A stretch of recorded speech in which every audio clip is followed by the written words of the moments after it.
सूरज आग की तरह दहक रहा था। रीत का समंदर चमक रहा था और हवा भी जलती हुई लगती थी। एक तन्हा मुसाफिर धूल में लपटा आहिस्ता आहिस्ता चलता जा रहा था। होंठ खशक, गला प्यास से जलता हुआ, कदम लड़खड़ाते हुए।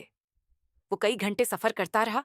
न साया, न पानी, न जिंदगी की कोई अलामत, बस रीत, खामोशी और प्यास। फिर अचानक इसकी आंखों के सामने एक पुराना कनवा नजर आया। वो उम्मीद के साथ वहां पहुंचा, मुश्किल से नीचे उतरा, अपने हाथों से पानी भरा और प्या, जैसे रूह में जिंदगी लौट आई हो। इसने अल्लाह का शुक्र अदा किया, लेकिन जैसे ही वो ऊपर चढ़ा, उसने एक मंजर देखा। एक कमजोर सा कता रीत पर हानिपता हुआ, जबान बाहर निकली हुई, प्यास से बेहाल, रीत खोद कर नमी तलाश कर रहा था। मुसाफिर के कदम रख गए। उसने आसमान की तरफ देखा, फिर उस जानूर को, और दिल ही दिल में बोला, ये भी तो अल्लाह की मखलूक है। ये भी वही प्यास महसूस कर रहा है जो मैंने की थी। दिल नरम पड़ गया। उसने फौरन अपना जूता उतारा, दोबारा कनवे में उतरा, मोहब्बत से जूते में पानी भरा और एहतियात से ऊपर चढ़ा। उसने रीत पर बैठकर जूता आगे रखा, किता लपक कर पीने लगा, दम हिलाता, आंखों में शुक्रगुजारी की चमक।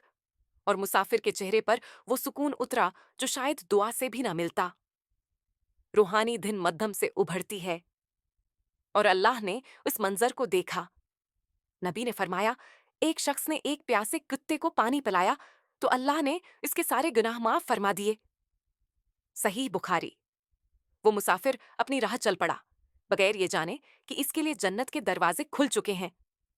रीत पर रोशनी फैल गई, हवा नरम हो गई और सहरा जैसे मुस्कुरा उठा।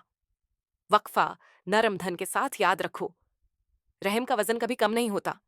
कभी एक घूंट पानी, कभी एक नरमी, कभी एक मुस्कुराहट अल्लाह के यहाँ नजात का जरिया बन जाती है।